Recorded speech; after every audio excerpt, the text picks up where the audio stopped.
To the student channel unedited. അപ്പം ഇന്ന് ഒരു നൈറ്റ് വ്ളോഗാണ് കേട്ടോ. ഇന്നിവിടെ നല്ല മഴയൊക്കെ ഉണ്ടായിരുന്നു. അപ്പോൾ മഴയൊക്കെ ആയതുകൊണ്ട് തന്നെ ചൂട് ചായ കുടിക്കാനായിട്ട് തോന്നി. അപ്പം ഞാൻ ചായ ഇടാണ്. ഞാൻ സാധാരണ ചായ ഇങ്ങനെ ഉണ്ടാക്കാറില്ല. ഞാൻ കാപ്പി ഉണ്ടാക്കുന്നതാണ് ഇഷ്ടം. ചായ ഉണ്ടാക്കുമ്പം അത്ര ശരിയാവാറില്ല. എന്നാലും ഒരു ചായ ഇട്ട് കുടിക്കാൻ തോന്നി. ചായയുടെ കൂടെ കഴിക്കാനായിട്ട് വേറെ ഒന്നും കണ്ടില്ല. അപ്പം ഞാൻ മുന്തിരി വെച്ച് അഡ്ജസ്റ്റ് ചെയ്തു. ഇനി ഞാൻ കുറച്ച് നോട്ട്സൊക്കെ എഴുതാമെന്ന് വിചാരിച്ചു. നോട്ട്സ് എന്ന് പറയുമ്പോൾ വേറൊന്നുമല്ല, ഞാനിങ്ങനെ എൻ്റെ മൈൻഡിൽ വരുന്ന റാൻഡം ഐഡിയാസൊക്കെ ഒരു ബുക്കിൽ എഴുതി വെക്കാറുണ്ട്. അപ്പം ഇത് നമ്മുടെ യൂട്യൂബിൽ വീഡിയോസ് ഇടുന്നതുമായിട്ട് ബന്ധപ്പെട്ടുള്ള കുറച്ച് കാര്യങ്ങളാണ്. അപ്പം റാൻഡമായിട്ട് ഇങ്ങനെ വന്ന കുറച്ച് ഐഡിയാസാണ്. അതിപ്പോൾ എഴുതി വെച്ചാൽ പിന്നെ അത് യൂസ്ഫുൾ ആവുമെന്ന് തോന്നി. അപ്പം അതുകൊണ്ട് എഴുതി വെക്കുകയാണ്. ഇങ്ങനെ ഒരു നോട്ട്ബുക്ക് മെയിൻറ്റെയിൻ ചെയ്യുന്ന നല്ല കാര്യമായിട്ട് എനിക്ക് തോന്നിയിട്ടുണ്ട് കേട്ടോ.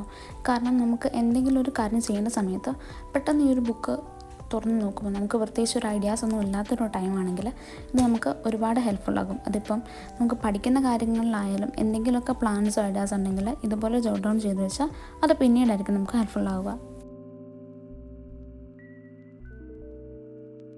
ഇതെൻ്റെ ആർട്ട് ആൻഡ് ക്രാഫ്റ്റ് സപ്ലൈസ് വയ്ക്കുന്ന ഡ്രോയറാണ് കേട്ടോ. ഒരുപാടൊന്നുമില്ല. പണ്ടൊക്കെ ഞാൻ ഒരുപാട് ആർട്ട് ആൻഡ് ക്രാഫ്റ്റൊക്കെ ചെയ്യായിരുന്നു. ഇപ്പോൾ കുറവാണ്. ഇപ്പം ഞാൻ ചെയ്യാൻ പോകുന്നത്, എൻ്റെ ടേബിളിലൊരു മണി പ്ലാന്റ് ഉണ്ട്.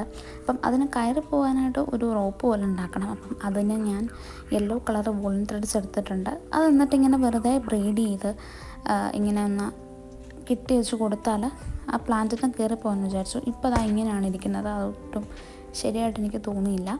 അപ്പം അതിങ്ങനെ വൂളൻ ത്രെഡ്സ് വെച്ച് ഞാൻ വെറുതെ ഇങ്ങനെ ബ്രെയ്ഡ് ചെയ്ത് കൊടുക്കുകയാണ് ചെയ്യുന്നത്. 3-4 എണ്ണമായിട്ട് ഇങ്ങനെ എടുത്തിട്ട്.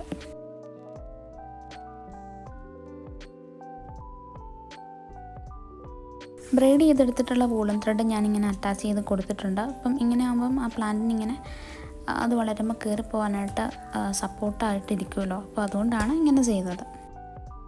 ഇനി ബുക്സൊക്കെ ഒരു സൈഡിലേക്ക് ആക്കണം. ഇപ്പോൾ ബുക്സ് ഇങ്ങനെ രണ്ടിടത്തായിട്ടാണ് ഇരിക്കുന്നത്. ആ പ്ലാന്റിൻ്റെ ഇടയ്ക്ക് ബുക്ക് ഇരിക്കുമ്പോൾ അത് കുറച്ച് ബുദ്ധിമുട്ടുണ്ട്. അപ്പം അതുകൊണ്ട് ഞാൻ ആ പ്ലാന്റ് അവിടെ നിന്ന് മാറ്റാണ്. നമ്മൾ പഠിക്കുന്ന സ്ഥലത്താണെങ്കിലും അല്ലെങ്കിൽ നമ്മൾ വർക്ക് ചെയ്യുന്ന സ്ഥലത്താണെങ്കിലും ഇതുപോലെ കുറച്ച് പ്ലാന്റ്സൊക്കെ വെക്കുന്നത് നമുക്കൊരു കാം ആൻഡ് പീസ്ഫുൾ ഒരു അറ്റ്മോസ്ഫിയർ ക്രിയേറ്റ് ചെയ്യുന്ന എനിക്ക് പലപ്പോഴും തോന്നിയിട്ടുണ്ട്. അപ്പം ഇപ്പോൾ വന്ന് എൻ്റെ ടേബിൾ നിറച്ച് പ്ലാന്റ്സായി. പക്ഷേ അതൊരു സന്തോഷമാണ്. ചെറിയ ചെറിയ കാര്യങ്ങളാണെങ്കിലും നമുക്ക് ഒരു ഹാപ്പിനെസ് അതിൽ നിന്ന് കിട്ടുന്നുണ്ട്.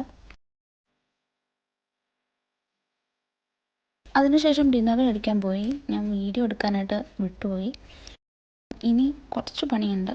കുറച്ച് പണിയെന്ന് പറയുമ്പം എൻ്റെ കുറച്ച് തുണി മടക്കി വയ്ക്കാനാണ്. എനിക്ക് ചെയ്യാൻ ഏറ്റവും മടിയുള്ള കാര്യമാണ്. പക്ഷേ ഞാൻ ബാക്ക്ഗ്രൗണ്ടിൽ മ്യൂസിക്കൊക്കെ ഇട്ട് സെറ്റാക്കി നമുക്കിഷ്ടമുള്ള പാട്ടൊക്കെ കേട്ട് ജോലി ചെയ്യുമ്പം ഒരു എനർജി കിട്ടുമല്ലോ.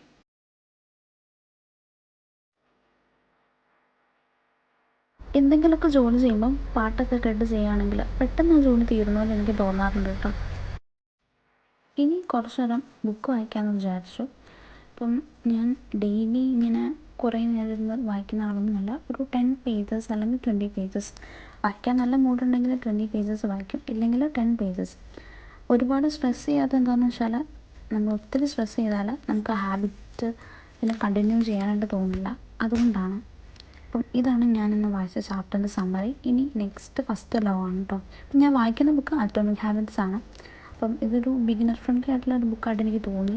നിങ്ങൾ ട്രൈ ചെയ്ത് നോക്കുക. ഇപ്പോൾ ഒരു വെക്കേഷൻ ടൈമിൽ ഞാൻ മിക്ക ദിവസവും തന്നെ വിട്ടുപോലെ ചെയ്യുന്നൊരു കാര്യമാണ് ജേർണലിങ്. ജേർണലിങ് ചെയ്ത് കഴിയുമ്പം ഒത്തിരി മൈൻഡ് ഫ്രീ ആയിട്ട് കിട്ടുന്ന പോലെ എനിക്ക് തോന്നാറുണ്ട്. ജേർണലിങ് പല രീതിക്ക് നമുക്ക് ചെയ്യാം. നമുക്ക് ചില ക്വസ്റ്റ്യൻസിന് ആൻസർ ആയിട്ട് ചെയ്യാം, അല്ലെങ്കിൽ ഗ്രാറ്റിറ്റ്യൂഡ് ജേർണലിങ് ചെയ്യാം, അല്ലെങ്കിൽ വൺ ലൈനേഴ്സ് ആയിട്ട് ചെയ്യാം. ഇപ്പം മടിയൊക്കെ ഉള്ള ദിവസമാണെങ്കിൽ ഞാൻ വൺ ലൈനേഴ്സ് ആയിട്ട് ഒരു ഡേ എന്താണെന്ന് ജസ്റ്റ് വൺ ലൈനിൽ എഴുതും. അല്ലാന്നുണ്ടെങ്കിൽ ഗ്രാറ്റിറ്റ്യൂഡ് ജേർണലിങ് ആണ് ചെയ്യാറ്. അപ്പം നമ്മുടെ ഇഷ്ടം അനുസരിച്ച് നമുക്ക് ജേർണലിങ് ചെയ്യാം. അതിനുശേഷം ആഗ്നേയ മാർക്സ് പോകാൻ വേണ്ടിയിട്ട് ഞാൻ ഈ ഒരു ഓയിൻമെൻറ്റ് അപ്ലൈ ചെയ്യുന്നുണ്ട് കേട്ടോ.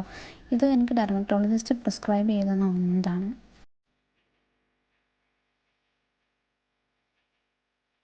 ഇന്നത്തെ ഒരു ചെറിയ വ്ളോഗായിരുന്നു. ഞാനങ്ങനെ പ്രിപ്പയർഡ് ആയിട്ട് ചെയ്തൊന്നുമല്ല.